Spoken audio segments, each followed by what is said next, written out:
If somebody can afford to pay me $120 million, how much money you think they got?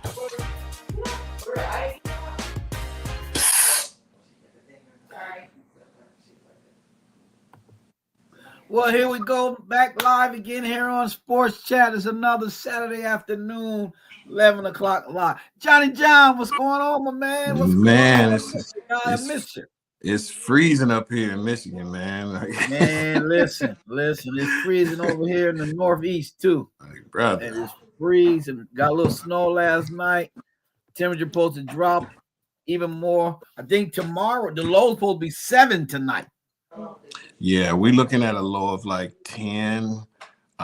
So I think one thing is for sure, after the last couple of years, we definitely gonna have a white Christmas this year. So I don't know if that makes people happy or not. We got outside gonna stick around too for a couple of days. Yeah. So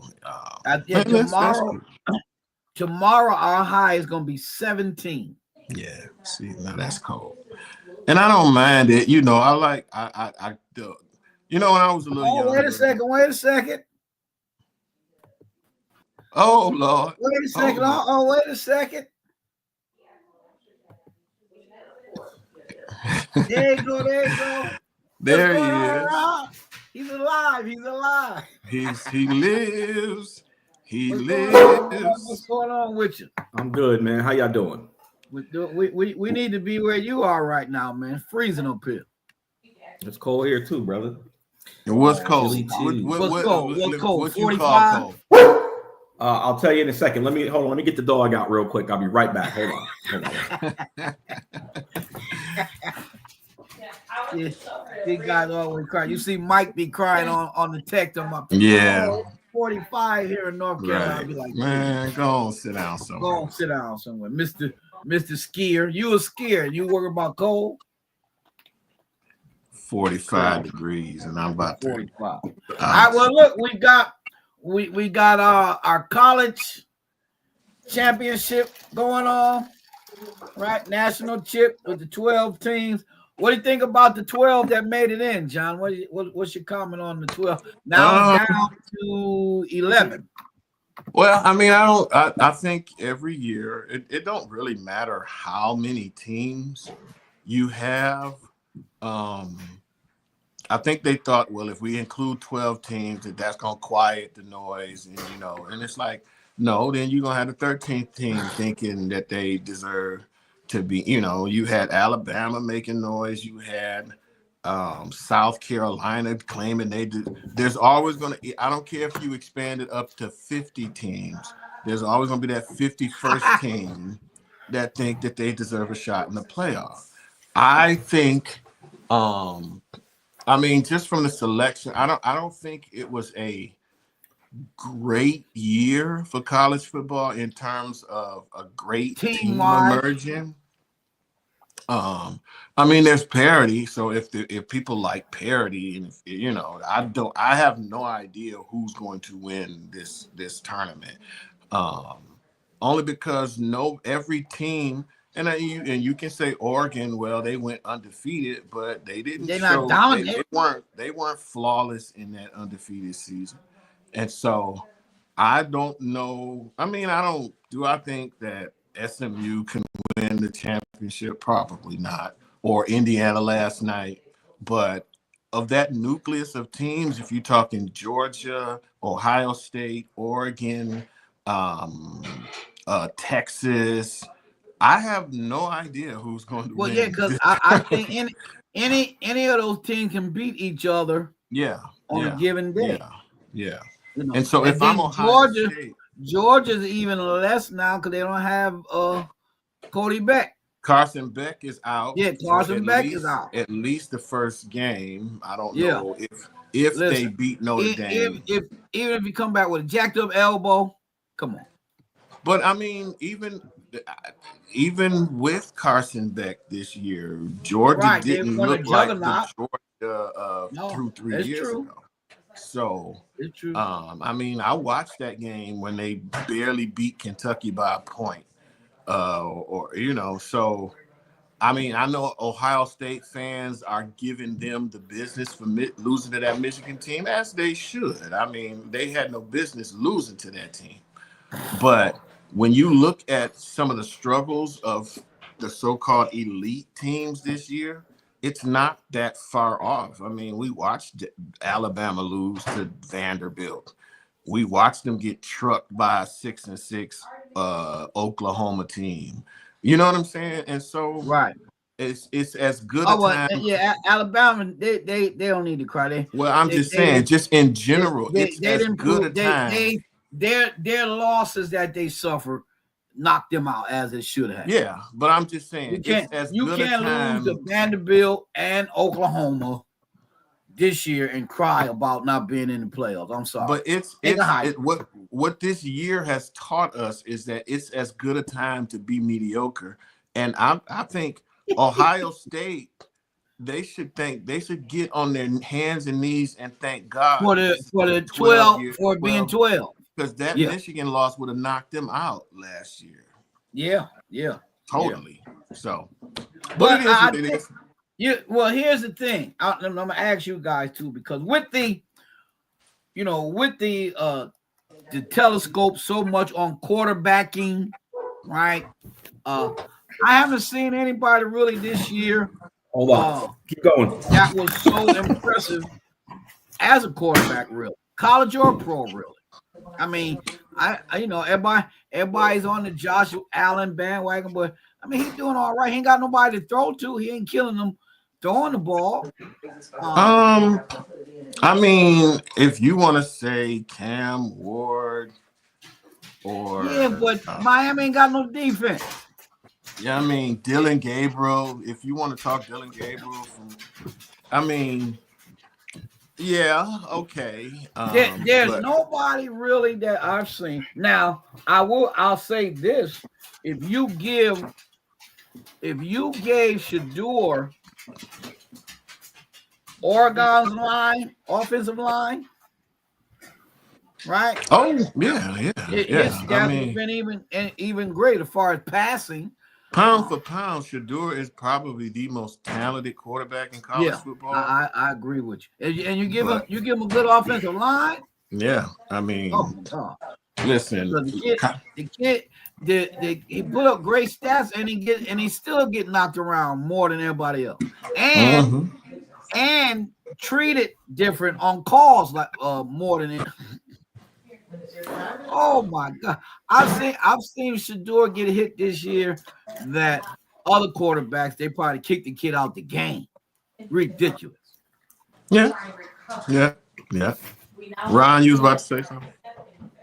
Yeah, I just think. I mean, the Sanders are always graded on a different curve than others, just because of Deion, and then there's all that. I mean, I was watching the Heisman Trophy presentation, and Dylan Gabriel was there. I mean, they had the number one team. Shedeur had better numbers, and I thought he was eligible to be in those finals. You know what I mean? So that's always going to be the case with them. That hate is real. We've seen it. Yeah, and you guys are right too. There really wasn't a dominant team across college football. I still hear people talking Texas, and I'm like, Texas already took 2 L's to Georgia. From Georgia, on a down Georgia year. You know what I mean? They weren't even, like you said, they weren't even a dominant team. Yeah. Texas was all that, and Georgia was playing with a guy with a bad wing. They put Gunnar Stockton in the game, and they still beat him. You know what I mean? So, and actually, he put him on. He came to the rescue somewhat. Yeah, I mean, he's a good player. They weren't really moving the ball. They weren't moving the ball till he came in. Yeah. Right. Stockton is a good quarterback. He was one of the top-rated quarterbacks in the class of 2021 or something like that. And they had 3 guys. They had Vandergriff, they had Beck, and they had Gunnar Stockton. He's from a place called Tiger, Georgia. About 3 or 4 years ago, he was one of the top high school quarterbacks in the state. Now, he is a 5-star recruit, isn't he? Like it's not like he's not talented, but he's no scrub. Yep. So as he comes in and he plays better, he's probably got a little bit more confidence too, knowing Beck is not 100% because now he can just play. Yeah, so, right. Without looking over his shoulder. Yeah, so they may be better that way. Texas is Texas. You don't know what you're going to get really on a given Saturday. They show up and play, and then the other teams are, you throw it up in the air, right? I mean, Ohio State lost, like you said, John. They lost to Michigan. They had no business. Ryan Day's confidence as a coach, and I know the fans there are, calling for his head in a lot of instances, because it's like it doesn't matter how great you are during the year. If you lose to Michigan, even in a down year, they're gonna, those folks aren't normal in Ohio. I mean, especially in a down year. That's Yeah. I think that's what makes this loss so egregious to Ohio State fans, is that you can justify losing to Michigan the last 3 years, 21, 22. Last year, they were the eventual national champion. For him to lose to this team, right? They're supposed to run him out the building. A quarterback that threw for 62 yards in 4 quarters of football, 2 interceptions, no touchdowns, and you lost to, after having the offseason that you had, where you added Quinshon Judkins, where you added Caleb Downs, you added Seth McLaughlin, you added you had the NFL eligible players like JT Tuamola and Jack Sawyer and I can't think of their cornerback's name right now, but they had those guys come back specifically where they said natty or bust, and they said we're coming back to get a pair of those gold panthers, which is what they award when they beat Michigan. They could possibly go 0-4 on everything that they said. No undefeated season. You didn't beat Michigan. No Big Ten title. And if you lose, and if you don't win a natty, that's 0-4 on everything you said you wanted to do this year. Well, you know what? Calling yourself the best team, the best. Urban Meyer talking about this is the best collection of talent he's ever seen, and all of this. And it's like you didn't. To me, Urban Meyer has no credibility left with me anyway. After I'm just saying, it's like you didn't even reach last year's goals. They performed better last year than this year, and I don't know what. I was online with an Ohio State guy, and this was earlier in back before the season started, and he was going on about Will Howard. And I'm like, I don't know what you think you're getting in Will Howard that you didn't have in Kyle McCord. They are essentially the same quarterback. Yeah. Well, and Howard really is not a Chip Kelly type quarterback. No, he's not. Can't move. Barely can move. They said, well, he's more mobile. I mean, Ohio State, that's not part of their offense. They don't run a lot of quarterback draws. Sure, you left the door open, man. They don't run a lot of quarterback design runs. That's just not their game. So I don't know. I don't know what y'all think y'all getting in him. It's like y'all so excited that he's coming, and I'm like, did y'all look at him at Kansas State? He wasn't. I mean, he was decent, but he didn't rise to the level of a Dwayne Haskins or a Justin Fields or a CJ. He ain't in that class of quarterback at all. Not at all. Not at all. But Chris Berman used to say, "This is why we play the games, buddy. This is why we play." And I get it. I don't think anybody with a brain would look at that game on paper and think that they wouldn't. I mean, they were 23-point favorites opening up. I get why people, but that's why you play games on the field and not on paper. And so, they fell into the trap of running into the teeth of Michigan's defense with the 2 best defensive interior linemen in college football, in Mason Graham and Kenneth Grant, because they wanted to prove that they were tough. And I think that has always bothered Ryan Day to be called soft. And he tried to shed that soft label, and he played right into Michigan's hands. Mm-hmm. So, look, let me take a step back. Let me take a step back, John. Because you guys brought it up, so I'm going to get this out real quick. In terms of program building, I just want to go back to Deion for just a second. Okay, so 2 years ago they was 1-11. He came from he came from an HBCU. People doubted whether or not those guys could play at a Power 4, Power 5 level, right? When they came. Right. Within a year, he turned over the whole roster via the transfer portal in year one. Won 4 games first season, $100+ million in revenue, TV ratings off the charts. Year 2, they compete for the Big 12 championship. They controlled their destiny before the bad Kansas loss, which they acknowledged, right? They blew it. They have they produced a Heisman Trophy winner. TV ratings still off the charts. Kids are flocking there from the portal. They're pretty much recruiting who they want now versus begging kids to come there.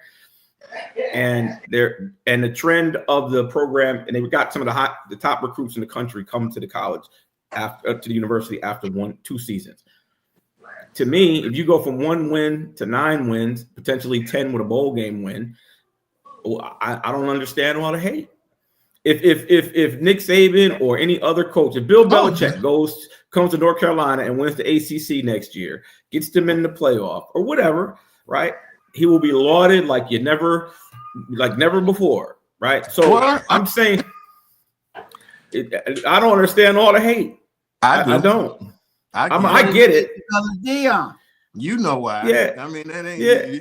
It's you. What you're saying is that it shouldn't be, but this is the country we live in, man. He's a black man, successful, who ain't quiet, who won't, right. Yes, sir, massa, Right. and all of that. They don't. Who's not afraid to be who he is. Yeah, they don't take too kindly to that type of man, and this isn't like you say, this ain't a discussion if this is Nick Saban or you let Nick Saban you let Bill Belichick turn North Carolina around, and you watch what happened. They're gonna sing his praises. But if you're black, you have to act and behave a certain way in order for people of other ilk to accept. And as he's even told his players, you got to work twice as hard. Yeah. If he was Marcus Freeman, this wouldn't be an issue. Because Marcus Freeman, he's just this is no criticism of Marcus Freeman. I'm just saying he just goes about his business. He don't make a lot of noise. He don't, but primetime Neon Deion, he's a target. And so it's this par for the course. This country is what it is. And I don't know how many times this country has to show you. Maya Angelou, when somebody shows you who they are, believe them. This country is what it is. And I used to hate when politicians used to get on TV and say, when something tragic happened, they say, "Oh, this is not who we are." Yes, it is. This is exactly who we are. Yes, stop pretending. You haven't seen my most recent post. I sent it to the fellas chat, but as I said, you voted America. President Musk is all yours. Yeah. No more political talk for me until 2028. Merry Christmas and all a good night. In this country, it is what it is. And when those tariffs, and I don't want to go. I know this is a sports show, so I ain't gonna stay on too much on the politics end. But when this country gets what it gets, they got everything. This country deserves everything that they got coming to them, because this man is going to wreak havoc on this country. He just cut $200 million funding for kids cancer research. Elon Musk. 200 million. You a $250 billion man. You the richest man on the planet, and you take $200 million away from kids with cancer. This is what y'all voted for. Thank you very much. And I'm like you. I'm gonna sit back and watch the wreckage, because it's going to happen. But back to sports. This is why Deion is hated the way he hated, because this is what this country does.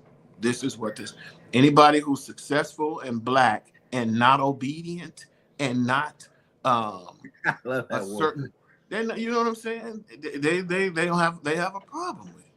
And that's what you have right now. All right. So we got SMU and Penn State today. What's your guys' take on them, that ball game? I got Penn State. They're playing at home. Franklin needs some kind of win. I mean, I know he got him in the playoffs and all of that.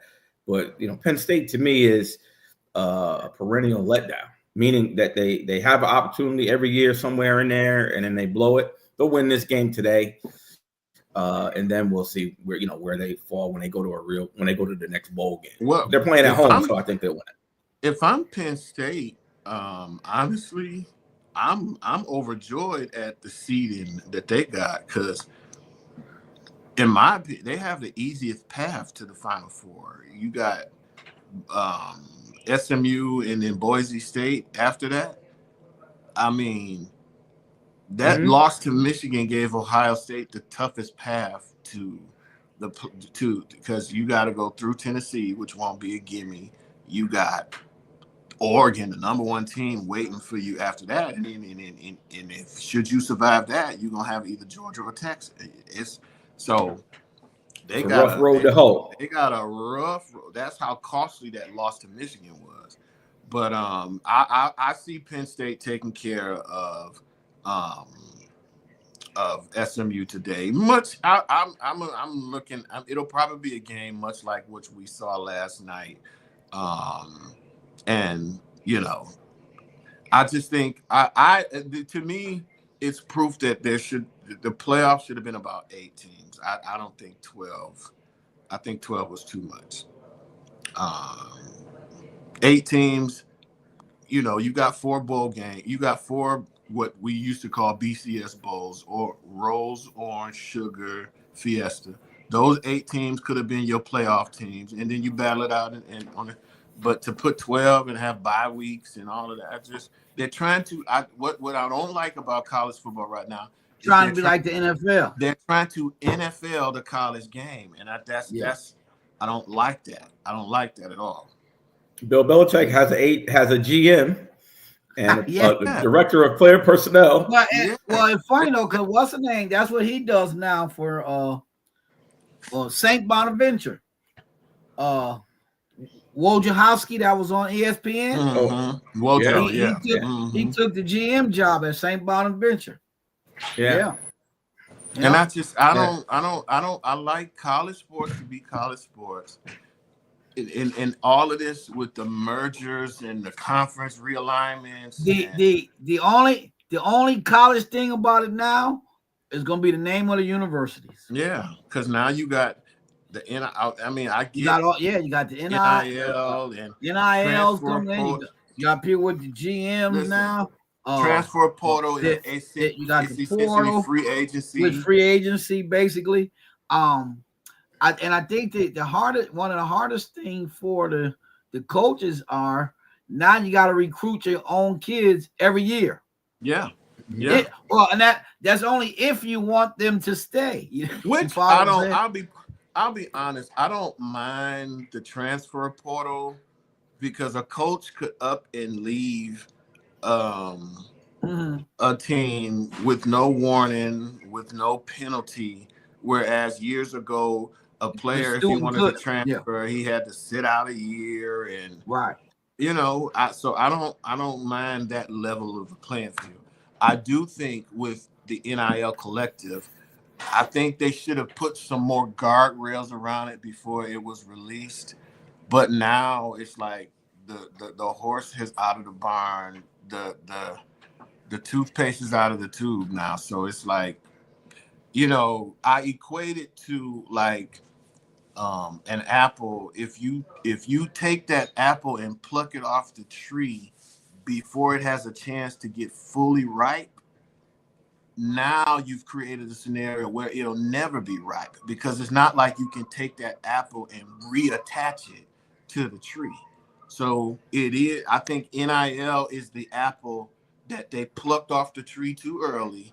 And now it is what it is, because you can never go back to what it was before, which is fine. But now you're going to create systems of almost free agency. Like, hey, why is he getting this amount of money and I'm not getting this? And you know what I'm saying? And it can create a lot of chaos. And I just don't like the professionalization of the college game. I like rivalries to be protected, which, let's face it, if Ohio State would have beaten Michigan, they would have met Oregon again in the in the Big Ten championship Championship. game, and then possibly again in the 12-team playoff. I don't want a scenario where Michigan and Ohio State can play possibly 3 games in one season. That's the setup though. it's just so. It may happen with Georgia and Texas. There's a possibility that. Possible. Yeah. And I just think we talked about that back in the summertime before the season even started, or even earlier. We talked about the possibility. And I guess my thing is, because all of this is driven about money, and I'm just like, okay, y'all, how much is enough? Do you have how? It's like you remember when they started naming the BCS bowl games, right? With sponsors. The sponsors, the FedEx Orange Bowl and the Nokia Sugar Bowl, Peach Bowl, Chick-fil-A Peach. But you remember the Rose Bowl was the only one at first. No, the Rose Bowl was like, no, you're not putting that in front of our name. Now we can be the Rose Bowl presented by AT&T, but the first thing you gonna hear is the Rose Bowl. Yeah. Mm-hmm. I just want somebody to stand up like the Rose Bowl did and to say, okay, all right, enough is enough. Y'all making billions of dollars. How much is enough? Y'all, it's almost like it's like unchecked capitalism. You know what I mean? It's almost where you have two systems of government where you have a government that wants to intervene to some degree, but the capitalists just run it amok. And so the capitalism won't allow for intervention. They just won't. So you don't have that type of, I don't want to call it socialism to protect the people, but you don't have any types of any levels of social protection. So the game is what it is. And the money just runs. It's just whatever the money. There's no protection or guardrails and regulations. It's just free for all. Destroy whatever tradition that needs to be destroyed in the quest of making more money. And it's just like, when is enough enough? That's sounds kind of like the United States, but okay. Of course. But anyway, we're not going. But we're not going. Well, listen. How long or how many years do you think the schools that aren't in the SEC or the Big Ten, even these other conferences, Big 12, how long do you think they're going to be able really to survive in this? They'll probably merge. When you already got. They're going to have to. There's going to be a defection again, much like we see it with the BRICS countries. Where they're going to say, you know what, man, we're going to start our own conferences. We're going to start our own playoff system. We're going to take some of the best players and we're going to go over here. And we're going to do NIL, all right, but we're going to offer them bigger money. We're going to have private equity firms get involved and start offering money that's off the charts. You're going to see what you saw with like the USFL back in the day, where these big equity firms are going to come in and they're going to say, forget the NCAA. Why do we have to play their game? So let's do this. And then you're going to see it go. And that's when you're going to see the defection. You have to have an alternative to it, and it's America. And there's some people that are looking and saying, "Yo, you know what we could do? We could get X number of teams. We could offer one, get the best players. Okay, no problem. We're gonna offer them a lot of money to come, and you're gonna have private equity, foreign equity. You're gonna have like people from the United Arab Emirates and people like that. And I think Deion and his guys sent some guys over to the Middle East to try to drum up collective dollars and stuff like that. So you're gonna see the uber wealthy get involved. And if you remember, Ron, for a while, the USFL was a viable alternative to the NFL. You had guys like Herschel Walker. They had a good first 5 years somewhat. But what they had Jim Kelly, Herschel Walker, right? Warren Moon. What's the name? Anthony Carter, right? But the mistake they made. The mistake they made is that they tried to take on the NFL and then they moved the schedule to a simultaneous schedule with the NFL, and they weren't there yet. They should have left it as a spring game. And like I said, they did that, but the problem was they were using NFL team venues. How you gonna run simultaneous? And it was a foolish decision. If they would have stayed the way they were, spring game after because I'm like, listen, and we can talk about the NBA. I'm saying I have zero interest in the NBA right now. It's Me just either, it's I have zero interest. Don't even want to talk about it. It is the worst product I've ever seen in my life. You guys are revoking your black cards. You don't like hoop? What's up? Listen. It's not the game. Hoop. I love basketball. Right, love basketball. But with this crap we're watching, man, I was just telling my wife the other day, man. I said, man, look, I said this junk is just ridiculous. I think one of the teams took like 63 threes the other night. The other night it was Boston and Chicago. 108 total. 108, and then 108. And look at Boston. I mean, and Chicago was. And Chicago won in Boston. But here's the thing, though. Chicago took 56 threes. Guess how many they hit? 14. 20 something. No. Yeah. 14. Who I watch that crap, man? I'm not tuning in to watch no 3-point contest every night. I'm not doing that, man. I'm not doing it. I don't like it. I have no interest in watching the NBA, man. I'm serious. And ESPN's NBA ratings are down almost 40%. The public is wising up to this junk, man. Y'all know too though that nobody watched basketball until Christmas and after anyway. Yeah, but it's different. It's different this year. It's like I'm not seeing any kind of huge, because ratings for football is never been better. Major League Baseball ratings have increased and attendance. Mm-hmm. It's just the NBA, and it's the product. The NBA is kind of like, to me, it's kind of like modern day rap music. Sucks. It's terrible.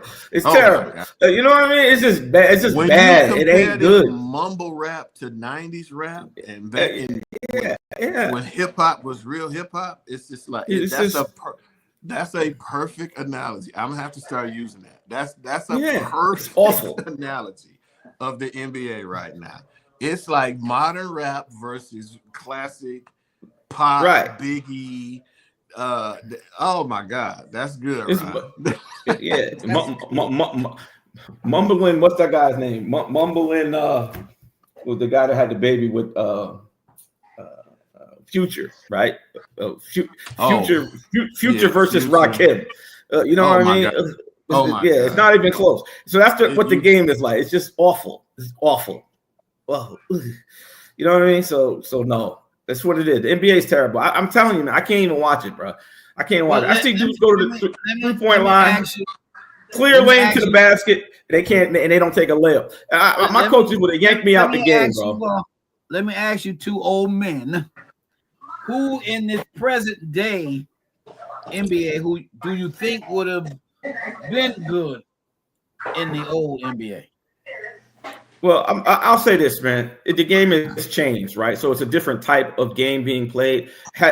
Any of these guys, because they're super athletic and they're very skilled, I'm not going to deny the fact that these guys shoot the ball and they're strong and they're faster, can jump high and all that. Playing under those conditions, they would have adapted and been great. So all of them would be players. It's not the game, and it's not the physical play of the players. It's the style. I don't like the style. It's not good basketball. I see LeBron take horrible shots. I see Steph take bad shots. I see all of them take bad shots. I'll be watching the game and like, that's a horrible shot, right? Or they come down and the two dudes on a break and they go right to the 3-point line. Yep. They got an easy layup to the basket. And the guy goes going to kick it, take a three. And they just take a three. A 3-on-1 fast. I was watching. How was that good? I was watching the Bucks, right? Yeah. Lillard came down. I mean, he was literally in front of the rim, and he passed it out to kick it. And nobody. I mean, listen. There was a guy covering him, but it wasn't a big man to block the shot. He's right at the lip of the rim, top of the rim, and he passed it out for a 3. It's pitiful, bro. And I've never not good basketball. I've never seen it worse. And what bothers me is that once football season ends, the NBA is usually how I used to go until the summer, because baseball with the Tigers. Listen, until these last couple Well, I you got mean, hope this year. yeah, listen, the Tigers been playing out the string in May. And you know what I'm saying? That's just how bad it was with baseball around here. When you playing out the string in May, they played for a month and it was over with, huh? And they was already 40 games out of 5. Just 2 months in. He said 2 months in. 2 months in, and you already you playing out the string. For real? That's true. So That's true. A whole summer of this junk. But thank God we were on with because we were the youngest team in baseball. So thankfully things are looking up. But that was the NBA is usually how I used to survive until football training camp. You know what I'm saying? The NBA ended in June, late June, and then you got a month later, teams are reporting to training camp for football. Yeah. So I think I told y'all last year during the NBA finals that I would rather watch the Michigan Panthers play in an XFL game than watch an NBA finals game. And I think I did one Sunday afternoon in June. I was like, I'm watching. Don't blame you. And the dude that kicked it, he kicked a game-winning field goal for the Panthers, right? I think he's the Lions kicker now or something like that. Yeah, somebody, Lions right? Him up. Yeah, he kicked a game winner on that Sunday, and I was like, all right, that's how bad the NBA is, and I can't stand it, bro. I mean, I'm a Lakers fan. I watch the Lakers play, and I'm just like, this is ridiculous, man. If I'm Dr. Jerry Buss, I'm rolling over in my grave, bro. I feel bad for you. I think if Bron, and y'all know I'm a huge Bron fan, but all right, bro, sayonara. Going back to Cleveland and finish your career there if you want to keep playing basketball. It's y'all got y'all bubble chip. That's obviously the best that you're going to do in a Laker uniform. You done forced the team to bring your son into it. It's just like, why, bro? Why? Yeah, it's so bad in LA. I would trade him because he could as a black man. Flex his muscle. Yeah, but you know what though? I don't care for the good of the organization. Please, look, Herm. I told y'all, man. Look. I'm gonna go back to when they first got LeBron James. The Lakers had not had a first round draft pick of any substantial player taken since 1983 before they got like Brandon Ingram or Julius Randle or something like that. They hadn't had a pick in like 30 years that was any good, right? Anybody. They have all of those young dudes on the team that are all productive players today. Think what you want about Julius Randle, whether he's good or not. But the guy has been an all-star and has played well. They had him. They had Brandon Ingram. They had Josh Hart. They had Kyle Kuzma. All of which have averaged 20 to 25 points a game in the stretch. Everyone of that, Jordan Clarkson, they have all of those guys, right?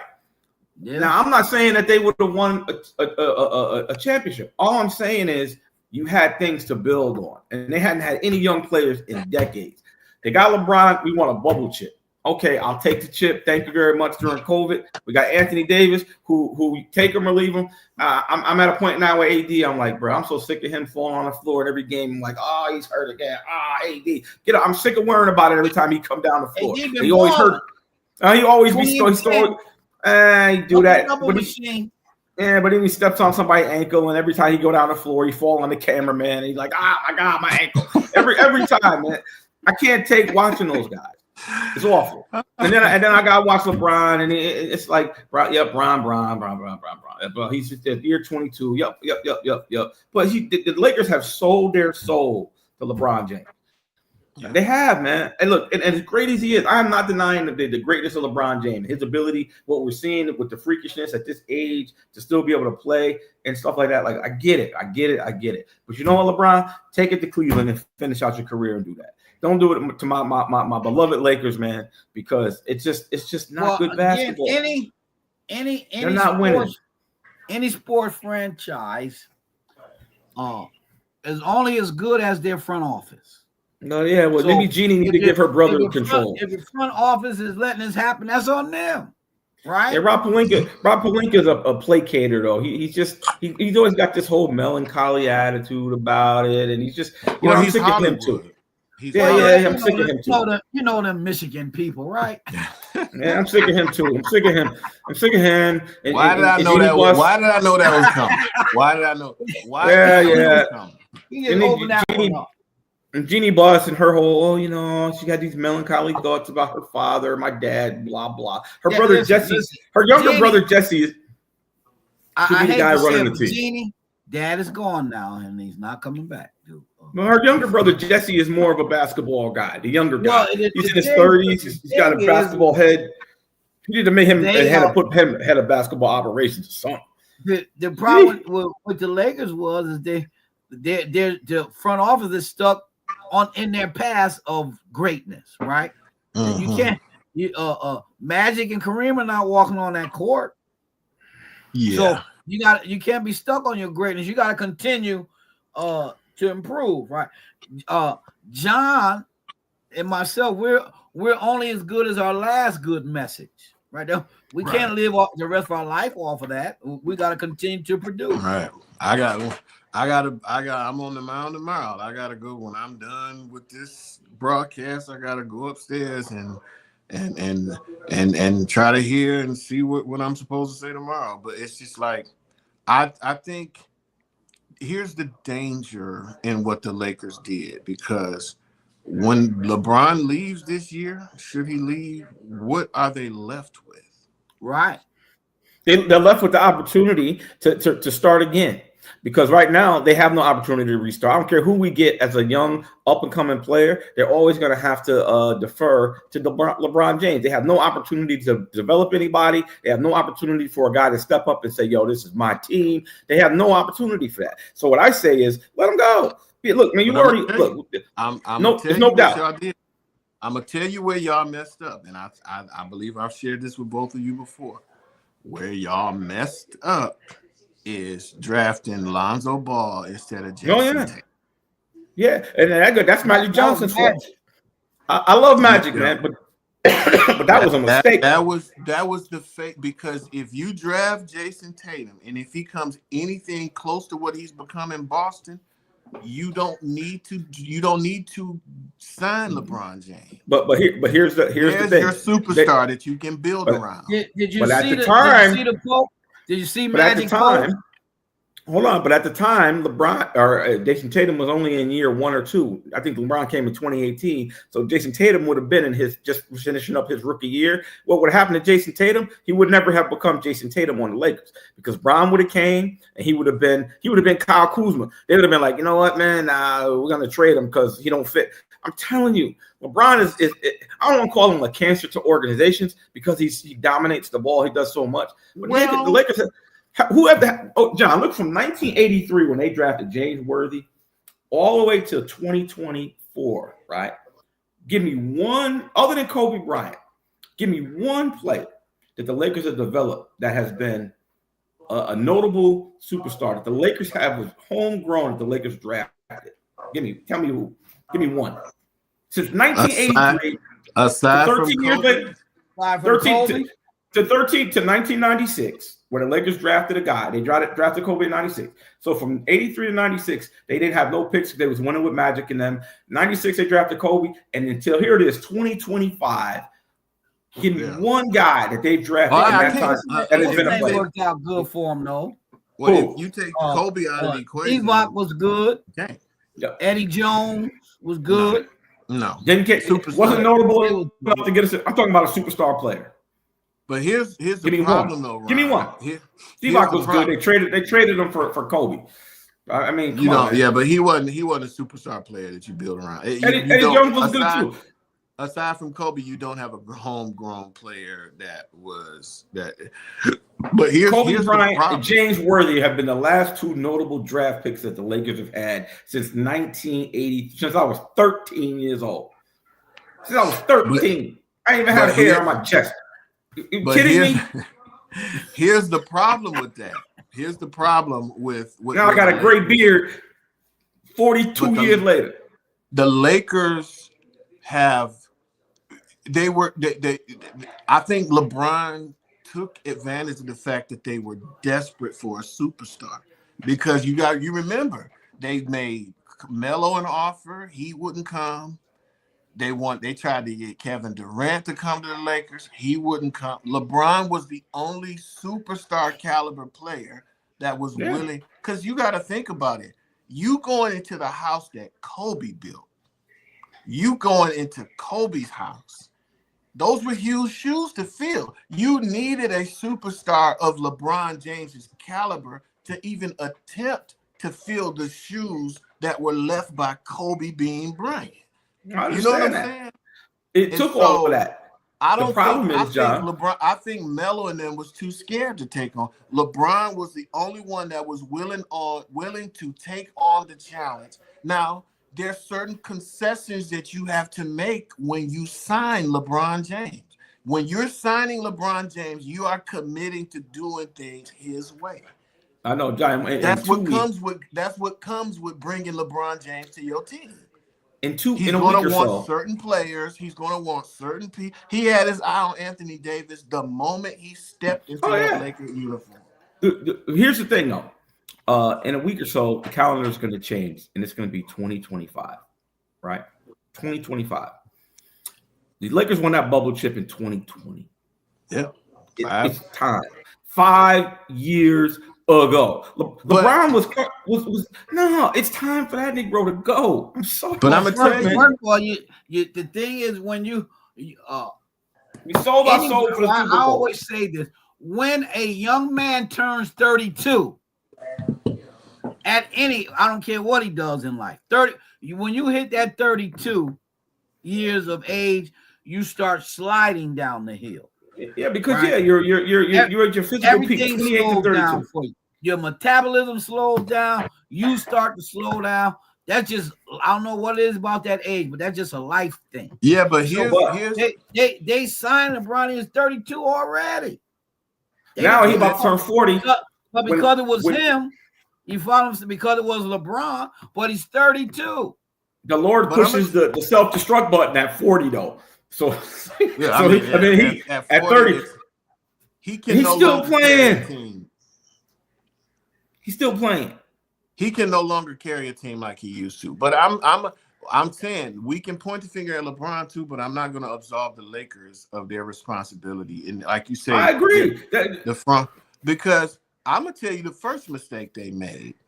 I think they broke up that bubble team. They should have ran it back. Yeah, they should have ran that back. They should have ran it back with that team. Yeah, they let you had Rondo, you had KCP, you had I agree. Kuz, you had Bron, AD, Danny Green. That team was low. They should have ran it back with that team. JaVale McGee come in and get a block or two every game. If I had 6 fouls to give, Dwight Howard was giving you good minutes. Dwight Howard was the reason why y'all beat Denver because Jokic was scared of him. Jokic was scared of Dwight Howard. He could guard Jokic straight up. They should have ran that team back. I agree. And they fired the coach. And here's the thing: it was 5 years ago. 5 years ago. So we have to do something, bro. That's Jeannie Buss, man. She get rid. You fired Magic Johnson, or you ran Magic Johnson out of the building. Not the Magic Johnson. Magic Johnson let LeVar Ball talk him into drafting Lonzo. So that's I'm not giving him no flowers, but I'm just saying you're ruining this franchise. But it's getting ruined, man. It's awful. You allowed it to happen. You got to understand when you sign LeBron James, you are committing to doing things his way. This is what he does. He comes in, he analyzes the roster, and he makes changes that will suit him and his game. And eventually it's going to fall apart. It'll work initially up front, in the initial aftermath of him being brought to the team. Hey, within 2 years, you won a championship. So at that time, nobody could say it didn't work. But then the long-term effects of losing all of that young talent, it caught up with the Lakers. Sure. Because now you're in salary cap prison. I don't know if you saw Magic's clip when he talked about that, about Tatum. this is what he said. He goes, well, you got to think when Tatum, when Tatum was in the draft, that draft 2017. year, he goes, I had too many He said I had too many forwards. He said I had Randall. I had Who Kuzma. cares? Who He said cares? I had you said draft I had, them and you what was figure it out. He Who said I had cares? he said I had Nats. He said so I really this now and this before the trade. You said, so I really draft had him too and many you people figure it in out. that same. He said I had too many people in that same position, not knowing how Tatum might pan out. That was But here's the thing. That's the same philosophy that the Pistons had when they passed up on Carmelo Anthony. We already got Tayshaun. So they drafted this bum, Darko Milicic, and they never recovered from that. That was the worst decision that this organization ever made. Because Somebody's thumbs up on that. You not only do you not draft this bum Darko Milicic, but the 2003 draft was being compared to 1996 and 1984 as one of the greatest drafts in NBA history. They could have had anybody in that draft not named LeBron James, Dwayne Wade, Chris Bosh. Everybody else was that draft was so deep and talented. Josh Howard was at the end of that draft. You know what I'm saying? And it's like that's you don't do that. Yeah, if a guy is a talent like Carmelo Anthony or Jason Tatum, you draft them and you figure it out later. Mistakes made at the highest levels in these organizations. Some of these organizations are just terrible. That's what happens, right? It's the draft is what it is. It's a draft. It's a crapshoot, really, because you don't know what you're gonna get. But then Tatum goes to your rival, and he raises a banner for the Celtics. Well, and not only that, he wanted to come to LA. Kobe was he worked out with Kobe. Well, that was his hero. That was his hero. And Lonzo Ball just coming back after 2 years off of knee surgery. He never gonna really be. There's nothing you can do about injuries. Ask Derrick Rose. But even prior to injury, and I'm not saying he was a bad player, but he was never going to be anything more than what he was. A serviceable guy. The good guard though. Y'all let LeVar Ball talk all of that nonsense about he's better than Kobe. He's better than Steph, right? And all that nonsense. You know what I'm saying? Hot air. Magic Johnson fell for that nonsense. Well, yeah, because of course Magic gonna fall for a guard because he was a guard. Because Lonzo but really, they should have took Ball was a snake oil salesman. He was selling his now Melo, his young kid, he's better than all of the LeVar. Yeah. But he hurt all the time too. But he's another one that can't stay on the floor. But I'm just saying, you let him sell you that bill of goods, that snake oil salesman, and you bought it, and you missed out on a potentially franchise player. The younger brother should be better because he take all the bumps, right? All the lumps and bumps from the older brother. I've always looked at when I looked at all three of those ball boys, I said that young boy, that's the real talent. Well, and he's got the attitude to go with his game, and he can play. Yeah. I said that's the real talent in the family. That one right there. The youngest ones are always the best. The younger ones are always the best.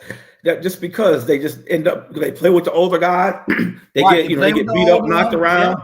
Yeah, they start younger, the younger ones aren't scared because they have to be strong because they're younger. Yeah. They got to play the older cats, and they just start younger. They see it earlier. You come down to the Psychiatric Center Park in the bowl and get knocked around by the older guys. That's just how it goes. Case in point. That's just how it goes, right? They're gonna let you. They're gonna let you know you're the younger one, but they're trying to make you tougher all at the same time. All I know is when I got to college, if I was only gonna get 2 minutes, I was gonna make something happen while I was in there. I'm getting a Yeah. steal, a breakaway. I'm doing Take something. Take Hilarious. advantage of those 2 Hilarious. minutes, brother. Hilarious. Hey, I was gonna get 2 minutes. I was getting a steal. Injury, Hey, John, you notice he talked about AD, hurting his leg or something. He don't talk about that shoulder AD be pulling out all the time because he know about how that shoulder works. Yeah, that's true. Oh, you Still had hurt. shoulder injuries? Yeah, Trying to dunk. yeah. Recurring separation. Okay. Hybrid extend on a still trying to dunk. It was a spectacular attempt. What? Let me ask y'all this: just on what should the NBA do? How are they? What should they do? Here's the thing. Here's the worst part about it is in my 60 years of living, all the time, the main thing that we always wanted to do was be able to get to the cup, right? Mhm. But we always knew we needed somebody that could shoot, right? The problem is you got everybody who's shooting who can't shoot. Yeah. Nobody's going to the hole anymore. So I mean, okay, give me the shooter, but not everybody. Joel Embiid, Wembanyama, all of them guys, get your big behind in that bank. Let me. I'm gonna make a comparison, and you guys can tell me because we're coming up on time. What you're seeing in the NBA with 3-point shot, and everybody think they can shoot. It devalues the big man. It does. It devalues moving the ball, taking good shots where you are. You set your defense up. And then what opens the 3-point shot up is when you can go in the paint and score, right? It's just like the running game with running backs in football. Saquon Barkley's kind of breaking the mold again, and the guys in Detroit are breaking the mold again, where you can effectively use the running game, and it opens up your passing game, right? Play action. Instead of going 5 wide all the time, and the quarterback takes in a shotgun all the time, and the defenses just sit back there and play zone or whatever, and then teams they can shut it down. Without an effective running game in the NFL, you can't run the clock down, you can't win tough games late because you can't run the ball. It's just like that when you can go inside. When you can effectively have a big man and you move the basketball, you can set screens, your 3-point shots will come.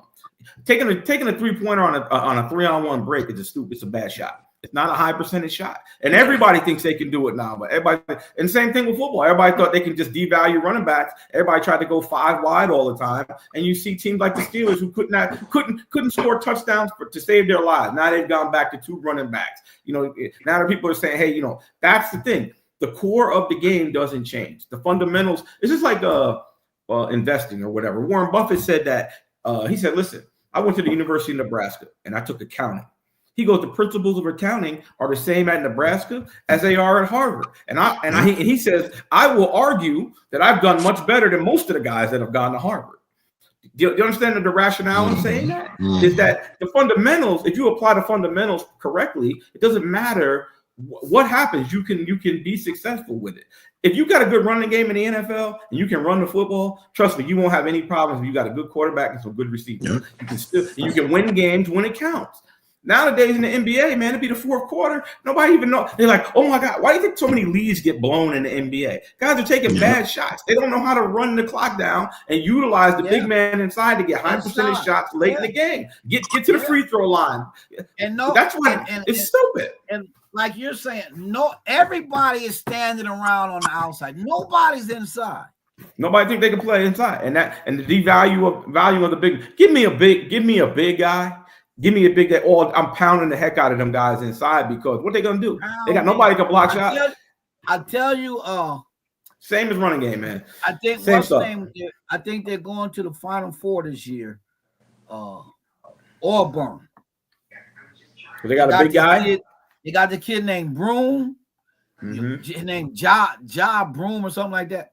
Man, his game is suited for college basketball because he's inside. He can shoot outside, but nobody do no one inside because even college now, everybody's starting to shoot more. Well, that's where like the importance of a Zach Edey being drafted back into the NBA. You know what I'm saying? Because he ain't no perimeter guy. You know what I'm saying? But you gotta use them for what they're worth. And you gotta use them to his strengths. You gotta put him on the block and say, hey, Correct. He's 7'4", wingspan over 8 feet. Stop it. Well, and speaking of the Lakers, what you said right there, I was watching game. Quarter 1, 2, 3, right? AD is killing the team, killing them, mid-range, killing them, right? Come fourth quarter, Nothing. they had the lead, but it's dwindling. Now is LeBron bringing it up as the point, right? Quarter 1 through 3 is Austin Reeves or D'Lo when he's in the game, right? Fourth quarter, LeBron's bringing it up. AD is outside, right? Nobody's inside. I'm like, the kid had 24 points at halftime. Now he got 28. Anthony Davis is the most frustrating. You switch up your whole game plan now because it's the fourth quarter. Don't make no sense. Anthony Davis is the most frustrating guy to me. And I'm not a big JJ Redick guy. He's not a very likable guy. He's not personable. I'm like, the school's out on him. I don't know, man. I'm a Pat Riley guy, right? These dudes show up at the game and they look like, I don't know, man. The level in the class for these guys is just not the same, man. They don't motivate the guys the same way. They don't play defense. They don't inspire confidence. None of that. Get off my lawn. No, I'm not. I just like quality. That's all. And I don't see the quality today. What's wrong with having quality? That's the problem with the country now. Everybody willing to accept any and everything. I mean, come on, man. Let's be real. I'm not an old guy. The standards of the world have just gone down so much. People are willing to accept anything. That's the problem.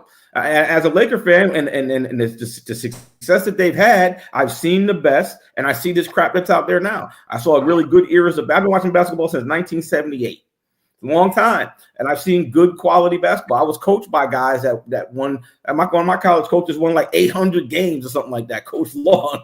I mean, we learn how to play basketball, set a screen, play defense, right?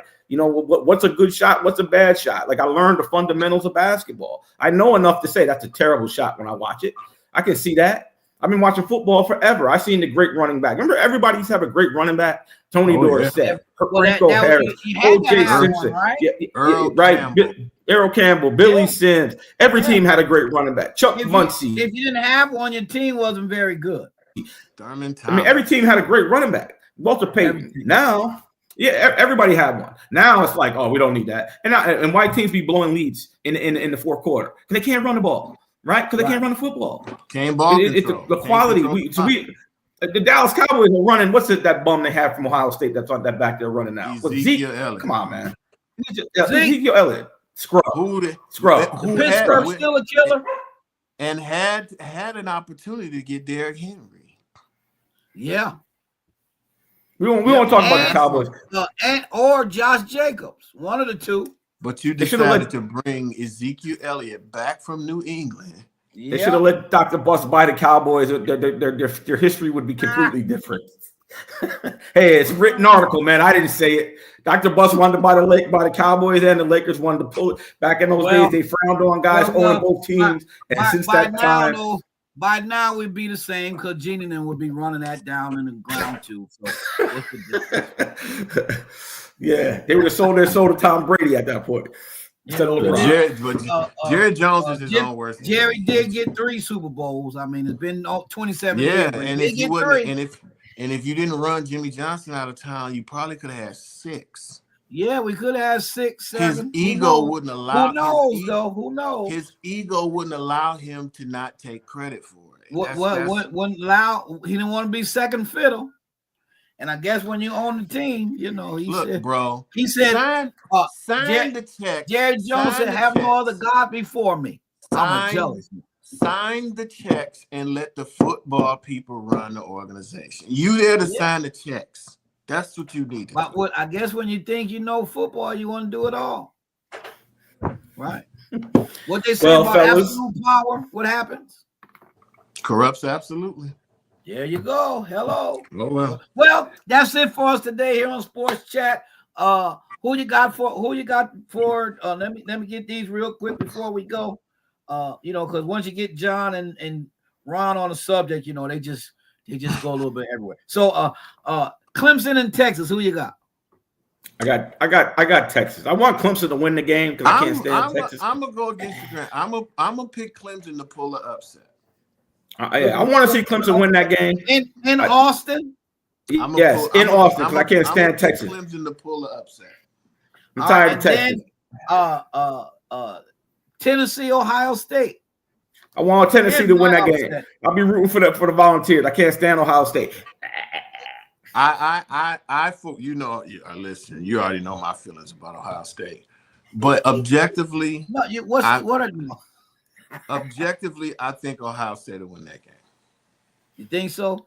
I don't know. Ohio State.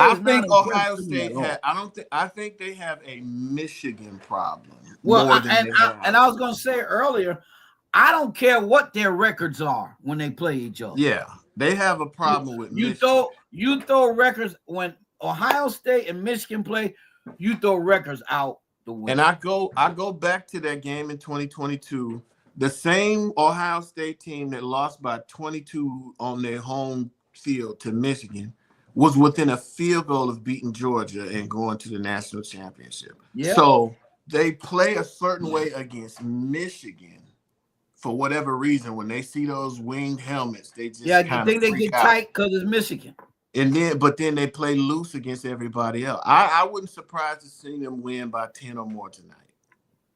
Well, we shall see. All right, fellas, it's always a joy having you on. Hopefully, it's wintertime, so you guys, probably won't be as busy, myself included. So it will. Hopefully, we'll see you again on the next go around here on Sports Chat. We got John, we got Ron. Enjoy the rest of your weekend. Happy Merry Christmas, everybody. Happy holidays. 42. Don't even show us that. 42. We'll take that in a heartbeat today. Miami, LA, only 53 degrees. Don't feel bad.